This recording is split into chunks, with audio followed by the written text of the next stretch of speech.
9 მაისი ევროპის დღეა. 75 წელი გავიდა მას შემდეგ, რაც საფრანგეთის საგარეო საქმეთა მინისტრმა რობერ შუმანმა ევროპული ინტეგრაციის იდეა წამოაყენა. ევროკავშირი ახლა 27 ქვეყანას აერთიანებს და გარს უღებს სხვებსაც. საქართველო ამ კარში შესვლის ერთ-ერთი კანდიდატია, თუმცა ამ ეტაპზე პროცესი შეჩერებულია.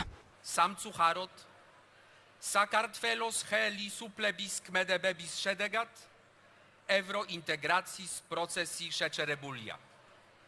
თუ ეს ვითარება არ შეიცვლება, საქართველომ შესაძლოა დიდი ხნით დაკარგოს ევროკავშირის წევრობის შანსი.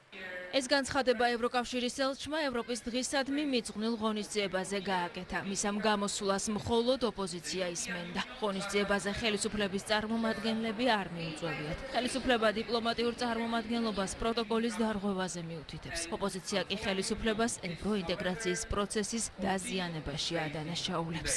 დარწმუნებული ვარ, რომ საქართველო გაიმარჯვებს და იქნება ევროკავშირის სრულუფლებიანი წევრი აუცილებლად და ეს ასე ვთქვათ, რეგრესის წყარო ქართული ოცნება მოშორდება ხელისუფლებას და წავალ წინ დაცული ევროპისკენ, ძლიერი ევროპისკენ. საქართველოს ამჟამინდელი ეგრეთ წოდებული ხელისუფლება ყველაფერს აკეთებს იმისათვის, რომ მათ რეალურად არ დაახლოვდეს ეს ქვეყანა ევროპულ კავშირთან, რეალურად არ შედგეს საქართველოს ევროატლანტიკური ინტეგრაცია.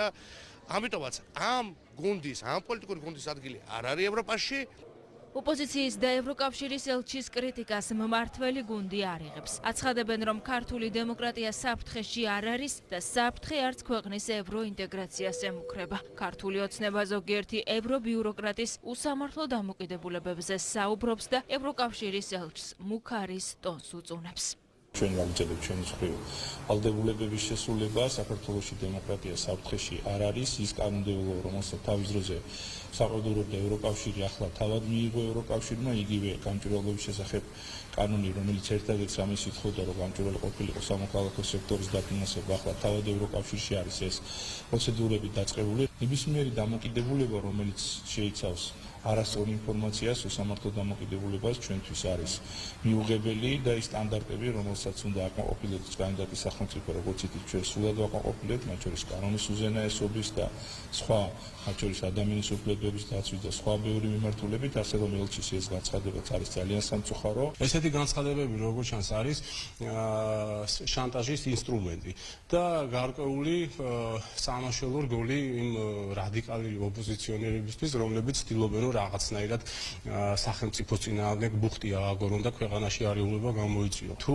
ბატონი ჰერჩინსკი თვლის, რომ ეს პროცესი არის შეჩერებული, ჩვენ ესე არ ვთვლით, იმიტომ რომ ჩვენი მხრიდან გასაკეთებელი რაც არის და გულისხმობ ევროასოცირების შეთანხმებით აღებული ვალდებულებების შესრულებას, ჩვენ ამ პროცესს მუდმივად ვახორციელებთ და ამ ვალდებულებებს მუდმივად ვასრულებთ. ჰერჩინსკის განცხადება, რა თქმა უნდა, ამასთან დაკავშირებით, ეხლა უკაცრავად და სიცრუეა, ვინაიდან ჩვენ აბსოლუტურად ყველაფერს ვაკეთებთ იმისათვის, რომ მივახლოვდეთ ევროპას ასოცირების ხელშეკრულებით ნაკისრი ვალდებულებების შესრულებით დაწყებული, ნებისმიერი ჩვენი ნაბიჯებით გაგრძელებული, უბრალოდ რაღაცა ტიპის უსამართლობა, რომელიც დაიწყო კონკრეტულად ევრობიუროკრატების მხრიდან საქართველოს მისამართით, ხომ ეს ზუსტად დაიწყო იმ დღესვე, რა დღესაც დაიწყო უკრაინაში ეს ტრაგედია. ჩვენ თუ მეგობრობა ისე იმგვარად უნდა დავამტკიცოთ ევროკავშირთან, რომ რუსეთთან შევდივართ ესკალაციაში, უკაცრავად, მაგრამ ეხლა ჩვენ მეგობრობას ჩვენი ქვეყნის ასე ვთქვათ, ნგრევას ვერ ვამჯობინებთ. საქართველოს ევროკავშირის ურთიერთობებზე პრემიერ-მინისტრმაც ისაუბრა. მთავრობის მეთაურმა მოსახლეობას ევროპის დღე მიულოცა და კონტინენტის წინაშე არსებულ გამოწვევებზე ისაუბრა. არის ტოტალური მიგრაცია, რაც აგარგვინებს ევროპულ სახელმწიფოებს ეროვნულ იდენტობას, არის სერიოზული ეკონომიკური პრობლემები, ევროკავშირის წევრი ქვეყნების ძალიან დიდ ნაწილს აქვს ეკონომიკური ვარდნა, ეკონომიკური რეცესია. ჩვენ ევროპას უსურვებთ მაქსიმალურ წინსვლას, განვითარებას, კეთილდღეობას. ეს არის ჩვენი კონტინენტი, ყველაზე ძვირფასი, ასე ვთქვათ, სივრცე. ჩვენთვის აქედან გამომდინარე ევროპის განვითარება ნიშნავს, რა თქმა უნდა, მეტ კეთილდღეობას საქართველოსთვისაც. უკვე მეორედ საქართველოს ევროპის დღეს კანდიდატი ქვეყნის სტატუსით ხვდება. ჩვენი ქვეყანა ევროპისგან პარტნიორულ და სამართლიან მიდგომებს ითხოვს. თუმცა მიდგომები საქართველოშიც განსხვავებულია. ოპოზიციამ დღესაც სხვა გზა აირჩია და ევროპის დღე მარშებით აღნიშნა.